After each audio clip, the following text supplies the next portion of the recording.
E vamos esperar o pessoal entrar de novo? Aham, Mais, tudo mais bem. 40 pessoas, aí a gente retorna. Sim, a última questão, com certeza, iria levar mais do que 6 minutos, porque, poxa, acho que sobre sociologia, né? Pois é, a gente Então, vai ter que falar bastante.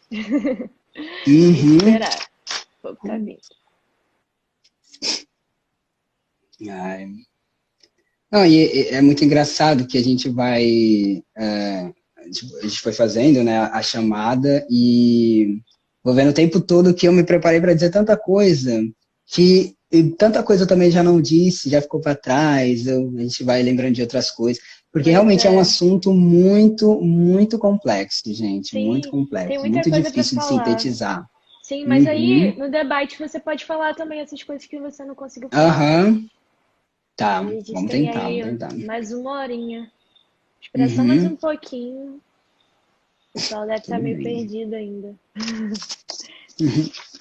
Minha mãe, que eu não sei se está assistindo, se tiver, beijo, mãe, estava tentando, no início, eu tentando entrar na chamada, e aí recebendo uma ligação de chamada de vídeo no Instagram, toda Ai, hora. Aí meu Deus. Olha só, mãe. minha mãe tentando entrar, ai, mãe, pede ajuda pro meu irmão, pelo amor de Deus, para ele te explicar, porque eu não posso explicar agora. Aí, Ó, 25 pessoas. Vamos esperar só mais um pouco. aham, Ai, cadê? ai, Deus. Carol tá rindo, ó. Não, eu espero sinceramente que minha mãe esteja aqui, tenha conseguido, espero que meu irmão tenha ajudado. Mas foi muito engraçado. Eu queria rir, mas eu estava desesperado também para começar a live. E ela me Ah, ligando pelo Instagram. ó, vou esperar mais um Ai, gente. minutinho. Uhum. Bateu ali O 5 pessoal tá horas, a gente entrando. começa. É. Tá, perfeito. Ela tá aqui. Ó, a Thaís falou que minha mãe tá aqui. Ai, É. mãe, beijo. Te amo. Então, vamos começar? O Vamos povo lá, vai vamos lá. chegando. Depois Uhum. eles acompanham a gente. Vamos lá. Na sua opinião, qual a relevância de realizar pesquisas sobre desigualdades no Brasil? Como você avalia o cenário para desenvolver. Não, perdão, gente. Para desenvolvimento de pesquisas hoje no Brasil? Tá. Complicado, né? Como você avalia o cenário para o desenvolvimento da pesquisa, de um modo geral, já está muito complicado. Isso porque ainda nem entrei na questão da nossa área especificamente, né? Das ciências sociais. Mas eu acho que assim, primeiro, tratar o tema de desigualdade é muito importante, não tem como falar que não é. Acho que, inclusive, é uma das maiores necessidades mesmo, assim, eu acho que no momento, para a gente tentar mudar um pouco também o rumo desse país. Então, eu acho que essas pesquisas de desigualdade é o que muita gente deveria estar fazendo, né?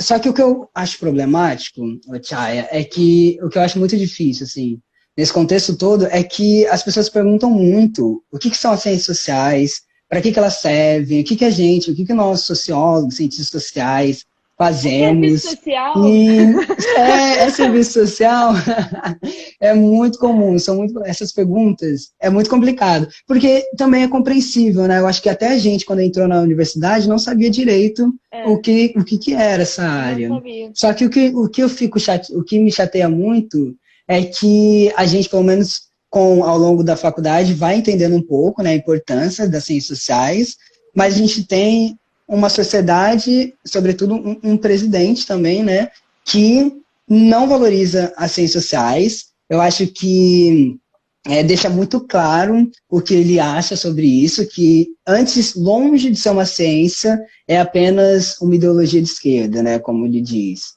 E eu também não vou falar só também do presidente ou dos políticos de direita, mas eu acho que também entre os políticos de esquerda também, assim, eu acho que existe uma compreensão mesmo de que a sociologia é puramente uma disciplina de esquerda, não uma ciência, e eu acho que É eles também, de fruto de certa forma, comunismo. reproduzem. eu acho que de certa forma de militante, a gente vai sair todo mundo militante, é entrar no PSOL, então é muito complicado, e eu acho que a gente meio que ouve, então eu vou até dar uma alfinetada, assim, mas acho que a gente escuta a mesma coisa também da galera mais de esquerda, os políticos de esquerda, tem uma certa reprodução desse discurso, isso é muito problemático, porque não que a sociologia não seja uma produtora, assim, de ideias, de pensamento crítico, acho sim que só que antes disso é uma ciência, né? Ou seja, existem métodos rigorosos, métodos científicos, é um trabalho coletivo, sabe? É um trabalho sério. Então, só que é muito difícil explicar isso para as pessoas, assim. Então, antes assim também só de pensar a sociologia, as ciências sociais como um todo, como um produtor de ideias, de pensamentos críticos, também pensar, né, que é uma ciência, sabe? Acho que isso é muito importante de ser reafirmado, e você vê a todo momento que as associações de pesquisadores das ciências sociais submetem notas direto, soltam alguma nota, sempre com a mesma coisa, reafirmando o teor científico das ciências sociais, porque parece que desde a criação, na verdade, né, eu acho que das ciências sociais, a gente vem lutando com a mesma questão, a gente parece que não consegue superar isso, que é defender, reafirmar o tempo todo como as ciências sociais, como o próprio nome diz, é uma ciência, sabe? Sim, sim. E é justamente por isso que eu avalio assim, o cenário até de uma forma muito negativa. Não só por conta do discurso que está dado entre as pessoas, a face pública, né, da sociologia, eu acho que infelizmente é essa, de que é uma coisa de esquerda, mas também não só com a partir dessa face, assim, mas também com as últimas medidas que estão sendo tomadas pelo governo, como aquela portaria 34 desse ano, de 2020, da CAPES, que cortou, em plena pandemia, bolsas de pesquisas de vários cursos, sob a justificativa que eles estavam readequando os critérios, né, de concessão de bolsas, mas na prática cortaram diversas bolsas, e cortaram a minha bolsa, inclusive, e foi o meu processo, igual de vários colegas também da pós-graduação, a gente porque a CAPES já tinha enviado no início do ano a quantidade de bolsas que os programas iam ter. Então, por exemplo, o meu programa, o PPGS, a partir disso começou a fazer a seleção dos bolsistas, a gente já tinha sido escolhido, assinado o termo de bolsista, enviado a conta bancária, já estava tudo certo, a pandemia estourou, e junto dela veio essa portaria da CAPES cortando a bolsa de várias pessoas que já estava tudo certo, sabe? E a boa notícia, se é que eu posso dizer que é uma boa notícia, porque não é uma boa notícia, assim. A questão é que, tipo, a CAPES, depois de um mês, reconheceu, segundo eles, um erro, disseram que houve um erro na contagem das bolsas, e erraram num número que é aproximadamente 10 mil bolsas. Então, por isso que algumas 10 mil bolsas tinham sido cortadas e que eles iam devolver essas 10 mil bolsas. Então, depois de um mês, eu recebi a minha bolsa de volta. Agora, eu sou um bolsista do PPGS. Só que alguns colegas ainda não receberam. Não só alguns colegas do PPGS, como colegas de outros programas de pós-graduação, né? A realidade é que os cortes continuam existindo, mesmo depois de eles terem devolvido, né, algumas dessas bolsas. Então, junto com essas medidas, também tem uma outra, né, que recentemente o edital de iniciação científica, né, que é aquilo que a gente faz para se inserir nesse mundo da pesquisa acadêmica, geralmente na graduação e tal, os editais de iniciação científica do CNPq, que é uma outra agência de fomento, né, que financia essas pesquisas, também foi excluído as áreas de humanas. Então, tanto sociologia, antropologia, ciências sociais no geral, como também a educação, o direito. Então, são áreas que, segundo o discurso, inclusive, do presidente, para justificar esse corte, não trazem um retorno, são ciências que não trazem um retorno direto para a sociedade. Aí, como não? Como que o direito, como que a educação, pedagogia, como que as ciências sociais não trazem um retorno?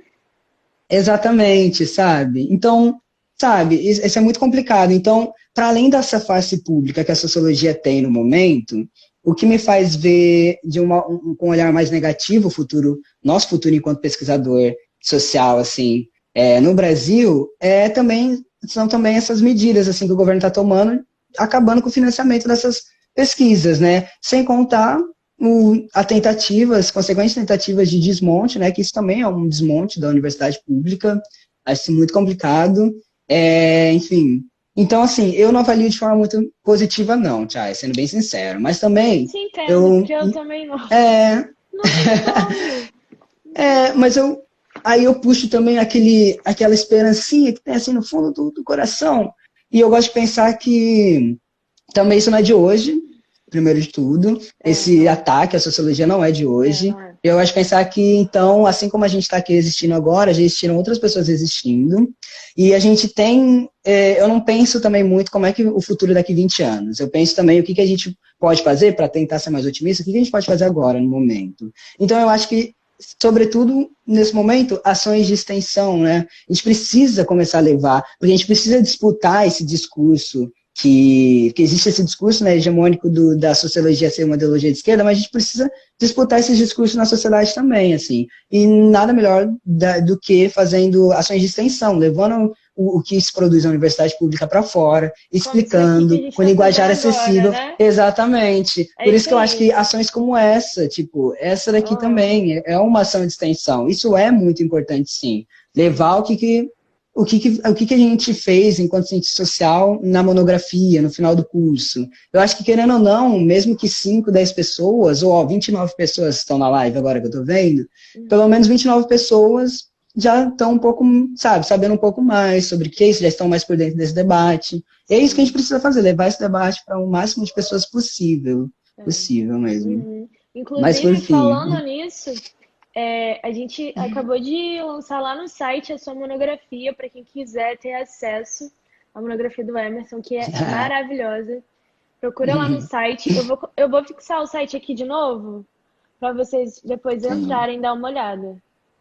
Só um minutinho. Sim, tá muito bom, eu também entrei, também olhei. Adorei o projeto todo, como um todo. E é isso, a gente precisa conversar sobre desigualdades sociais, sim, né? Sim, com certeza. Peraí. A gente vai abrir agora pro debate. Vamos ver as questões que vocês mandaram pra gente. Vou dar uma olhada já.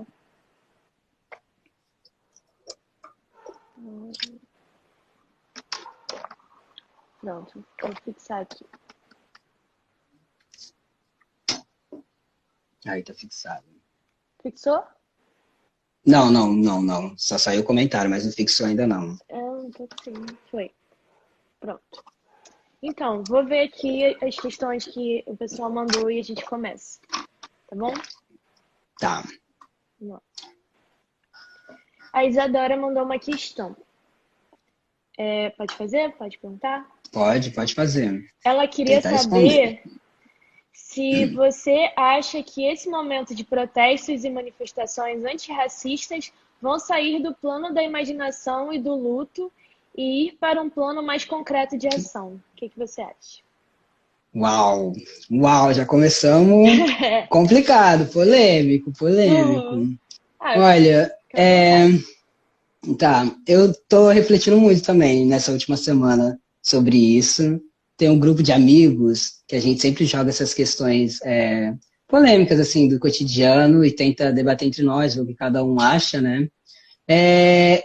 Eu acho muito complicado, assim, né, avaliar um futuro, sobretudo nesse momento de pandemia, né? Porque ao mesmo tempo que teve, né, o estopim, surgiram esses atos, ao mesmo tempo também, por outro lado, e não que também não seja legítimo, também tem as pessoas que estão avisando como que isso vai, sim, aumentar o poder de necropolítica, né, essa necropolítica que a gente tanto falou, porque, querendo ou não, os atos são aglomerações, e considerando que a maioria das pessoas ali vivem em favelas, elas vão voltar para as aglomerações, onde elas também já não têm acesso ao isolamento social.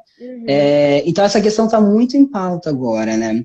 Eu acho que talvez, eu não consigo avaliar, pelo menos nesse momento, de uma forma muito positiva, porque eu estou acreditando que, principalmente porque a pandemia está sendo, o isolamento social, né, está sendo flexibilizado agora, no momento onde os números não diminuíram, a curva não desceu, as mortes continuam acontecendo, então eu acho que agora a gente ainda está para viver um momento muito pior de pandemia, né? E isso talvez vai acabar bloqueando um pouco esses protestos, assim, pelo menos por enquanto. Eu tenho uma certa fé, assim, de que talvez depois, no futuro, onde a pandemia passar, como a gente ainda vai estar sob esse governo, e principalmente depois que todo mundo já tiver muito mais esclarecido de quão irresponsável foi a forma com que o governo está lidando com a pandemia, talvez isso gere também um pouco mais de revoltas. Mas, como ela perguntou especificamente sobre os protestos antirracistas saírem do luto, né, da comoção e virar uma coisa mais, gosto de pensar um pouco mais radical, eu acho que precisa ser sim, que nem nos Estados Unidos, mas eu acho que eu não sou muito otimista também, assim, até porque essas mortes não são de hoje. O João Pedro, a Agatha já tiveram muitas outras, né, mortes, e ainda assim, eu acho que isso não vai ser o suficiente para que a gente saia um pouco do luto e vá às ruas, mudar mesmo a realidade do país, assim. Mas, assim, também é uma previsão muito arriscada de fazer, né? É muito difícil a gente prever o que vai acontecer mais para frente. Eu estou pensando mesmo nesse cenário de pandemia que eu acho que vai piorar e talvez essa piora querendo ou não, acho que vai influenciar nos protestos. E acho que de uma forma onde os protestos vão se diminuir. E uma vez diminuindo, provavelmente vai ser difícil de levar eles para frente, assim, num pós-pandemia. Acho que é mais isso. Entendi. Então, gente, vou passar para a segunda questão. Se vocês quiserem fazer mais alguma questão, pode colocar aí no chat. É chat, né? Vamos lá.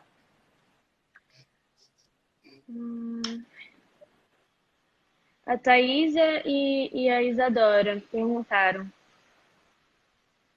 você acha que o movimento antirracista que vemos hoje abre uma brecha para pensar e pressionar políticas de desencarceramento e outras ações concretas? Olha, eu acredito que sim, na verdade, porque eu pelo menos tenho algumas referências de pessoas que eu sigo o trabalho, acompanho o trabalho de ativistas que eu considero que são muito sérios, eles estão desenvolvendo sim iniciativas muito boas, muito boas.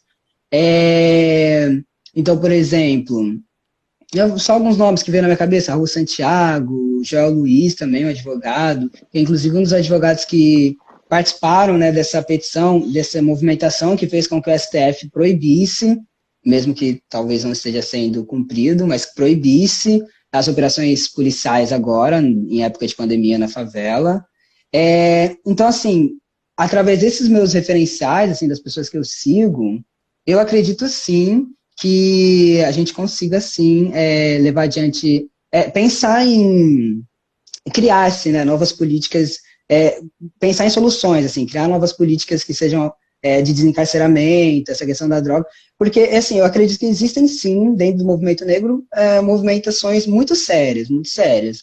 Eu acho que a gente, às vezes, pessoaliza muito, porque a gente vê fulano de tal fazendo uma coisa que não é muito correta, ou outro fulano de tal, e a gente acaba achando que, o movimento negro inteiro é assim. Não é bem assim, sabe? Acho que existem pessoas sérias, assim, discutindo seriamente, pensando em políticas públicas efetivas e discutindo, inclusive, fora da academia, discutindo entre as pessoas das suas favelas, suas comunidades. Então, assim, baseado nesses meus referenciais, eu acredito que sim, poderia dizer que sim. Tá bom, vamos lá para a terceira, na verdade. A Mariana: Luan, em alguns lugares do mundo tem ocorrido um processo de legalização, só que não necessariamente acompanhado de uma política de desencarceramento ou reparação. Tem como comentar um pouco isso? Eu acho que é uma grande problemática, né? A gente, umas coisas que eu não falei hoje, que era da origem de como que a lei de drogas chegou aqui, antes dessa ascendência lá do neoliberalismo na década de 90, mas como é que se constituiu essa política proibicionista, fala assim. Um pouco sobre isso. Que aí que a gente pode voltar lá para a Guerra do Ópio, 1800 e... Não, desculpa. me perdi no ano. Mas, enfim, o rápido Google vocês vão descobrir. A Guerra do Ópio foi uma guerra entre Inglaterra e a China, que o ópio, para quem não sabe, era uma droga muito consumida na China e que cada ano que passava começou a ser consumida cada vez mais. E aí gerou duas guerras, na verdade, foram dois conflitos, e onde, num resumão imenso que eu vou dar agora, resultou em vários acordos onde a Inglaterra saía beneficiada em detrimento da China. Então a Inglaterra na época era a maior, que mais vendia, né, o ópio, então a China como um importante cliente, né, devido também à população, a enorme população que tem lá, então já significava uma enorme clientela para a Inglaterra, por isso que a Inglaterra pressionou essas guerras, mas depois de toda essa guerra, o que acontece? Por que é importante falar dela? Porque ela acaba sendo um marco para chegar lá, nossos queridos Estados Unidos, e falar e começar a puxar uma série de conferências para regulamentar, primeiramente, o ópio, a venda do ópio ou das drogas, e depois, mais tarde, foi se adicionando outras drogas, né? Então, a cocaína, ó, a Belle colocou aqui, 1839, obrigado, Belle, Guerra do Ópio, 1839. Foram duas guerras, mas imagina que essa foi a primeira, cada uma durou uns 3 anos, assim. E aí, aí depois dessa guerra, gerou uma série de conferências, onde foi se adicionando cada vez mais drogas, e então, no final, conferências da ONU, inclusive, então, no final, meados da segunda metade do século passado, depois de 1950, essas conferências começaram a aderir, né, muito influenciado pelos Estados Unidos, às políticas proibicionistas. Então, a gente tem os mesmos países que... Eu esqueci quem fez a pergunta, Tchaya. Quem que foi? Foi a Mariana. Mariana, o que eu acho muito interessante, Mariana, é que os mesmos países que hoje em dia são os países que muitas vezes estão legalizando, seja os Estados Unidos, seja alguns países europeus, foram os países, principalmente os Estados Unidos, que antigamente pressionaram muito o mundo inteiro, sobretudo a América Latina, claro que com muitos interesses por trás disso, e isso daqui também poderia dar uma outra live, assim, só para a gente falar de como os Estados Unidos sempre influenciou político e economicamente, até financiando agências de polícia, tudo em prol da criação desse novo inimigo público, que é o traficante, ou seja, tudo em prol da adoção de políticas proibicionistas, né? E aí hoje, por outro lado, esses países são os países que muitos consideram, né? Olha como eles são progressistas, como eles são avançados, sabe? Porque agora eles estão flexibilizando essa política de drogas. Mas flexibilizando a que ponto, né? Porque os Estados Unidos também, Califórnia, por exemplo, pode fumar maconha. Maconha você pode fumar. Eles não liberaram, né, todas as drogas, por isso que a gente falou um pouco, eu comentei bem por cima aquela hora, da importância, né, que quando a gente faz esse debate, a gente está debatendo a legalização, sim, de todas as drogas. Se você só defende uma droga, a maconha, principalmente, isso... Infelizmente, é um grande problema, porque acho que você está defendendo o seu direito, né, de poder fumar maconha livremente, que também, de certa forma, já existe, né, as pessoas já consomem maconha, as brancas de classe média já estão consumindo a maconha sem nenhuma represália, mas a questão é, liberando a maconha, eles vão poder continuar tranquilamente, e aí? O encarceramento vai continuar acontecendo, sabe? Então, essa é uma grande problemática. Eu acho que tem alguns países que estão, sim, avançando no debate das drogas, mas sempre nesse sentido de não atrelar isso a uma política de desencarceramento. Os Estados Unidos tem a maior população carcerária do mundo. Então, é uma coisa, inclusive, que eu quero pesquisar mais, como é que a liberação da maconha, por exemplo, impacta o sistema carcerário, mas a gente já sabe de antemão que não impacta muito, porque não é só, a maconha não é o único problema, né?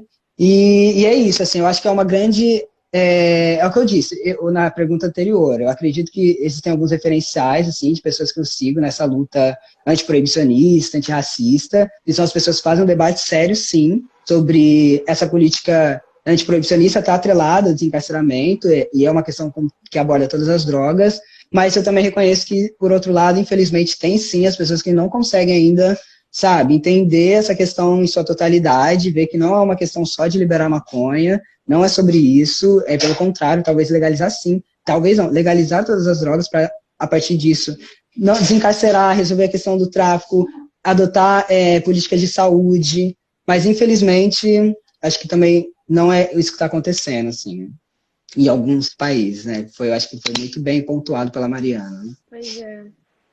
Vamos para a próxima? Vamos pra... A Vamos lá. Carol, a Carolina, ela perguntou: como você analisa o projeto político do governo estadual do Rio de Janeiro a partir do conceito da necropolítica? É que tá Nossa, olha, nossa, um governo que que além de um monte de operação na favela, ainda faz operação com helicóptero e acha que isso está normal, eu acho que é assim, a gente está vendo agora, eu acho que algumas pessoas até começaram a gostar, se é que eu posso dizer isso, do Witzel, né? Que eu acho muito problemático, só porque ele ficou contra o Bolsonaro, mas o Witzel continua sendo o velho Witzel de sempre, né? Que eu acho que se tem alguém que coloca mesmo em prática a necropolítica, esse alguém é o Witzel, assim, não tem como analisar de qualquer outra forma, assim, não importa se ele está contra o Bolsonaro em plena crise sanitária, sabe? Acho que não, essa questão não entra, assim, não está em pauta. Está em pauta é que é isso, faz diversas operações policiais, defende sim que tem que fazer essas operações, defende sim que a gente pode fazer essas operações com helicóptero também. Então, eu acho que a política do governo do estado do Rio de Janeiro, se não a pior, é uma das piores, assim, em termos, quando a gente pensa na necropolítica, assim. Acredito, talvez, porque no Rio de Janeiro a gente vê que o negócio é muito brabo, talvez até um pouco mais do que em outros estados. Eu acho muito complicado mesmo essa política do governo do estado do Rio, sem dúvida nenhuma. É uma necropolítica na prática, é isso, assim, a necropolítica é isso. O cachorro tá latindo aqui, gente, tá dando pra ouvir. Bem baixinho, a gente não dá pra escutar muito, então não. tá. A outra questão é do P do Monte, acho que é assim que tá aqui. Pedro Dumont. Podemos fazer algum paralelo da guerra contra as drogas aplicada nos Estados Unidos com o Brasil? Olha, eu acho que sim. Eu acho que é aquilo que eu disse, né? Inclusive quando eu recomendei a Angela Davis. A Angela Davis está tratando desse assunto lá nos Estados Unidos, né? Só que eu acho que também é fazendo esse adendo que eu fiz várias vezes de como que a gente tem que contextualizar tudo isso com o cenário brasileiro, né? Mas não deixa também de ter certas relações. Quando a gente falou, né, da ascensão do neoliberalismo na década de 90, o final do estado de bem-estar social para o início de um estado penal, e como que isso talvez mais se deu nos Estados Unidos do que jamais teve aqui no Brasil, sabe? Eu acho que sim, a gente consegue fazer paralelos, eu acho que a gente sempre vai conseguir fazer paralelos da luta antirracista do Brasil e dos Estados Unidos, eu acredito nisso. Só que paralelos não significa, como eu tinha dito antes, importar essas teorias e jogar assim no nosso contexto, esquecendo que Estados Unidos é uma coisa, Brasil é outra, Brasil é uma sociedade que, tipo, América Latina, gente, por mais que os Estados Unidos também foi colonizado, a gente sabe que é um processo de colonização diferente, sim, obviamente. Então, eu acho que é isso, a gente tem que estar sempre atento ao nosso contexto, sabe? A gente, inclusive, sofre influência, porque a gente sofre influências, né? O proibicionismo veio muito fortemente pautado pelos Estados Unidos. Então, a gente sofre influências o tempo todo, inclusive atualmente com esse governo, né? Das políticas que os Estados Unidos quer que a gente siga, né? Então, acho até importante entender como que se desenvolvem as coisas lá, mas eu acho que mais importante que isso é entender como que se desenvolve o nosso contexto, né? E como que os Estados Unidos influencia nele. Mesmo. Então, vamos lá. Tem mais uma pergunta. É da Girl, não sei como é que fala. Acho que é Andressa, eu acho que eu sei, conheço. Qual você acha que é o papel da branquitude no movimento antirracista? Isso é muito importante, boa questão de verdade, né? Eu acho que, tipo, sobretudo agora que a gente vive na época do cancelamento, né? A gente mais tá preocupado em cancelar as pessoas do que qualquer outra coisa. E aí talvez fica como que eu posso dizer, uma vibe, não sei a palavra. Fica uma coisa assim onde as pessoas já não se sentem confortáveis para ir atrás, elas acham que já tem que nascer sabendo tudo. E é claro que não, óbvio, ninguém nasceu sabendo tudo, né? Mas eu acho que, tipo, o papel das pessoas brancas na luta antirracista, eu acho que já começa, primeiro começa se informando, lendo, sabe? A gente pode, eu citei aqui diversos autores, em sua maioria negros, e também, até porque eu conheço alguns autores que escrevem coisas com referenciais históricos negros também. Não é uma coisa assim, ai que horrível, não é que nem Lombroso, que a gente falou lá no início, sabe? Não é racista assim, são teorias sérias, né? Enfim, que faz esse trabalho sério de conhecer os pensadores negros, conhecer, entender melhor o que é essa estrutura racista. E eu acho que no Brasil, porque a gente fala sobre desigualdade social, a gente tem que falar sobre desigualdade racial. O Brasil foi construído em cima de uma estrutura racista, né? Então, seja sistema penal, tudo sempre esteve dado assim. Então, acho que o primeiro papel, acho que é esse, se informar, não precisa perguntar para o colega preto se o certo é preto ou negro, acho que, né, a gente pode pesquisar sobre isso. E eu acho que, assim, também, além de se informar, sempre puxar a responsabilidade para si também. Porque a luta antirracista não é e não deve ser apenas das pessoas negras. Nós já somos, né, as pessoas que mais sofrem por isso. E se a gente, além de sofrer, tiver que superar e resolver isso, solucionar esse problema, é muita coisa em cima da gente, sabe? Eu acho que, então, a gente precisa entender que se o racismo é um problema de desigualdade social brasileira, ele inclusive, porque é um problema que afeta todo mundo. Porque todo mundo está afetado, sim, pelo racismo institucional, né? A gente está aqui falando sobre violência, necropolítica, e é óbvio que debater violência no Brasil é, sim, debater racismo, então isso não está desatrelado, sabe? Então eu acho que é muito importante tanto se informar, quanto puxar a responsabilidade para si. E seja a responsabilidade no sentido de se posicionar nos momentos que você vê. Claro, também eu acho que tem um feeling assim também, sabe? Do momento certo, do momento errado. Também estou falando que você tem que virar o palestrinha antirracista a todo momento, todo momento. Mas não, mas eu acho que as pessoas conseguem ter esse discernimento desse feeling, de quando falar, quando não falar. Assim como conseguem perceber quando deveria ter falado e não falou. Então, assim, se posicionar, conversar, debater se for preciso, ir sim aos atos. Acho que esses atos de agora, a gente tem uma outra coisa em pauta, né, que é essa questão, ir ou não ir ao ato por causa da pandemia, mas enfim, num contexto não pandêmico, acho sim, tem que ir aos atos, e não é só ir aos atos, tem que se preocupar em ações afirmativas. Então, por exemplo, vou fazer uma live, vou usar esse exemplo mesmo, sabe? Vou fazer uma live, fazer uma palestra, vou fazer qualquer coisa, organizar qualquer coisa, sempre se preocupar, sim, dentro do que a gente conversou antes de interseccionalidade, mas se preocupar com quem são as pessoas que estão participando, de onde elas vêm, quem são elas, são homens, são mulheres, são negros, são brancos, sabe?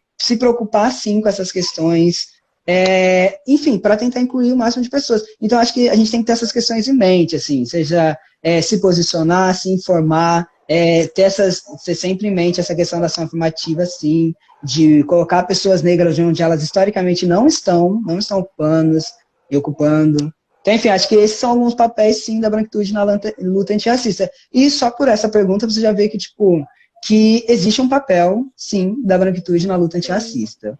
Ponto, existe. Eu acho que, ao meu ver, esses são alguns desses possíveis papéis. Cara, isso aí. Eu adorei as suas respostas. Todo mundo adorou. Eu acho que não tem mais nenhuma questão. Se alguém quiser fazer alguma questão, faça agora. Vamos dar esse tempinho. A gente agora ou cálice para sempre. Fale agora ou cálice para sempre. E aí, se não tiver, aí o Emerson encerra falando o que ele quiser falar. Fica à vontade. Sim. Aí a live eu queria agradecer algumas pessoas. Então, bom, esperar um pouquinho, pode ir agradecendo, eu acho. Pode ir? Tá. Se tiver mais alguma questão, você faz depois, mas pode agradecer. Não, então, gente, assim, de verdade, queria muito agradecer, acho que primeiramente, a esse convite. que eu achei muito importante poder falar um pouco sobre isso, sobre o que a gente está pesquisando, e fica muito na nossa cabeça. Ó, já vi que jogaram uma pergunta ali. Jogaram uma pergunta. Então vamos responder Mariana, ela, já que eu comecei agora?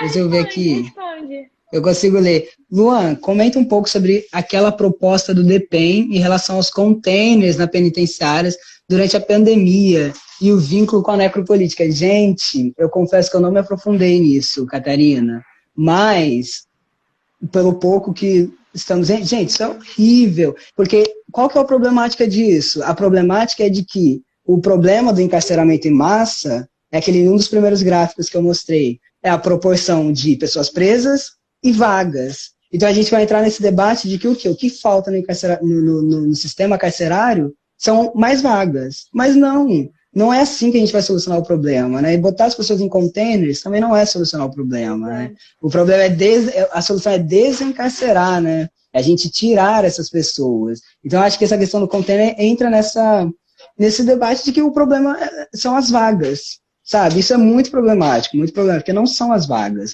Pode criar quantas vagas quiser, o problema está na sociedade, sabe? O problema são as políticas públicas que a gente não está criando, enfim, educação, saúde, lazer. Então, eu acho que é mais isso, assim. Quero ler um pouco mais sobre essa situação dos containers, mas de antemão, assim, já dá para ver que, não, assim, entra naquele debate de que o problema são as vagas, e não são as vagas, de jeito nenhum. Bom, se tiver mais alguém com pergunta, eu vou começar então a agradecer. Chaya. Bom, gente, é isso. Como eu disse antes, eu acho que a primeira pessoa, o primeiro grupo, na verdade, que eu quero agradecer é o grupo Desestrutura, sem dúvida nenhuma, pelo convite, assim. Muito obrigado mesmo.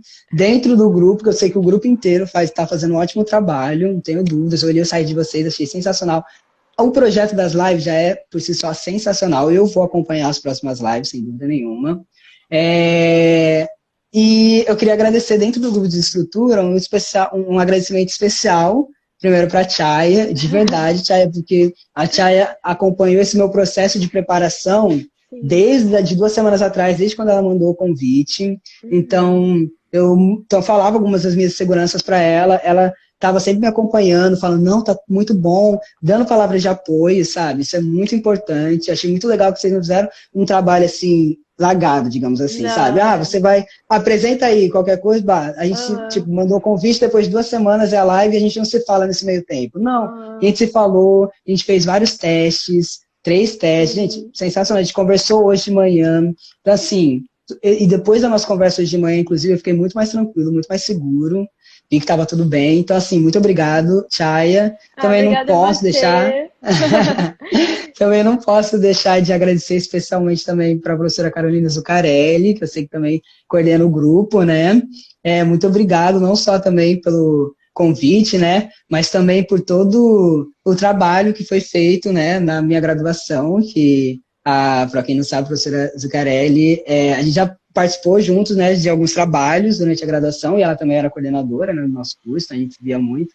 Então, assim, muito obrigado, professora. E também queria agradecer aos meus amigos, que vários mandaram várias mensagens de apoio, falando isso aí, Luan, vai lá, vai ser muito bom, quero muito te escutar, quero ver o que você está pesquisando. Isso tudo, assim, é muito bom, assim, sinceramente, receber essas mensagens, fico muito feliz. Não vou ter condições de falar o nome de todo mundo, queria resumir, tem um grupo que são as Pamonheiras Online, um beijo para todas as pamonheiras, muito obrigado, a gente tem um grupo no WhatsApp, que é um grupo das pessoas da minha turma, eu amo muito todos vocês, muito obrigado pelo incentivo sempre. Algumas pessoas não estão no grupo, mas muito obrigado também, que é a Isabelle, a Jade, eu vou tentando lembrar dos nomes, assim, mas são muitos nomes, sério, muito obrigado mesmo. E a Vilian também está assistindo, Gabi Santíssimo também, muito obrigado, gente. Eu também queria agradecer ao grupo do LEPEX também, que eu faço parte, e a professora Alessandra Barretos também, que sempre me apoiou muito. Também não tem como terminar essa live sem agradecer ao Negra, que é o Núcleo de Estudos Guerreiro Ramos, e principalmente a professora Flávia Rios, que me orientou na monografia, enfim, coordena o Negra também. Muito obrigado, sim, sem dúvida nenhuma. Essas pessoas que eu estou falando, elas são basicamente, é uma ponte, eu sinto que elas são uma ponte que me conecta ao sucesso que a gente vai conseguindo, assim, no dia a dia. Então, muito obrigado mesmo. Também queria agradecer aos colegas do PPGS, que agora finalmente sou mestrando do programa de pós-graduação de Sociologia da UF, então eu queria agradecer aos colegas também, a Emily, o Matheus Badu, né, que é um apelido dele, o Matheus Cunha. Também queria agradecer uma nova família que eu tenho, que é o pessoal do Direito da UF também, que eu vejo aqui pela foto que vários estão assistindo. Muito obrigado mesmo pelo todo o apoio. Também queria agradecer a minha tia Mary, que ela não está assistindo, talvez ela esteja me ouvindo, me escutando, porque eu estou falando tão alto aqui nessa casa, mas a minha tia Mary, que está me ajudando muito, muito, muito nesse momento de pandemia, sem dúvidas, sem ela, isso daqui não seria possível. Claro que também, por final, a minha família também, né, que a minha mãe, que teve uma dificuldade para acessar a live, mas ela acessou, fico muito feliz, mãe, muito obrigada, te amo muito. E o meu irmão também, o Juninho, que é Valdemiro Júnior, mas sempre chamei e vou chamar ele de Juninho. A Bruna também, minha cunhada, e também mandar um beijo, porque agora eu descobri que eu vou ser titio. Então, para o meu sobrinho, que ele está na barriga da minha cunhada, estou muito feliz de ser titio agora, essa nova função. Enfim, queria mandar um beijo para toda essa minha família, dizer que eu amo muito eles, e sem eles, nada disso que eu faço na vida seria possível, gente. Muito obrigado mesmo, todos vocês. É isso, Tia, meu agradecimento. Ai, eu te agradeço muito por ter aceitado esse convite. Foi maravilhoso, eu amei. Acho que todo mundo aqui adorou, você mandou muito bem, colocou suas ideias muito que bem, bom. falou tudo, arrasou. Fábio sensato. Cara, muito muito obrigada difícil. mesmo, muito obrigada Nada. mesmo. Foi Nada, é maravilhoso. muito difícil sintetizar tudo isso de uma forma compreensível, mas eu fico muito feliz de saber que deu para compreender sim, gente. Sim. Sério, de verdade, muito obrigado. Mandar um beijo para os meus calouros também que eu vi de ciências sociais, que agora eu não sou mais de ciências sociais, mas meus calouros, ainda assim, eles estão aqui. Um beijo para vocês. E é isso, Thiago. Para de mandar beijo, senão eu vou querer mandar beijo para todo mundo. Tá bom, então, gente. Obrigada pela presença de vocês aqui na live. Quero pedir que vocês estejam nas próximas, assim como o Emerson também vai estar. E se vocês Sim, com conhecerem certeza. alguém que tem um trabalho legal de monografia, que fale sobre desigualdade, pode falar com essa pessoa para entrar em contato com a gente, porque a gente vai estar fazendo uma live dessa toda semana. Toda semana a gente vai ter um convidado diferente. E sejam muito bem-vindos à Desestrutura. Adorei. É isso, né, gente? Uma dúvida. Beijos. As lives vão ser sempre nesse mesmo horário, Thiago? Sim, a não ser que tenha Ou não? algum problema para o convidado, né? Que tem que ser um outro horário. Mas geralmente vai ser nesse horário aqui. É o nosso horário padrão. Saber. Tá bom? Então, tá gente, bom, então. acessem o nosso site. Tem a nossa página lá no Facebook também. E é isso. Obrigada pela presença de vocês. Obrigada pela sua presença, Emerson. Um beijo. Vou encerrar aqui, gente. Beijo, gente. Até mais. Até. Boa noite para todo mundo. Fui. Fui também.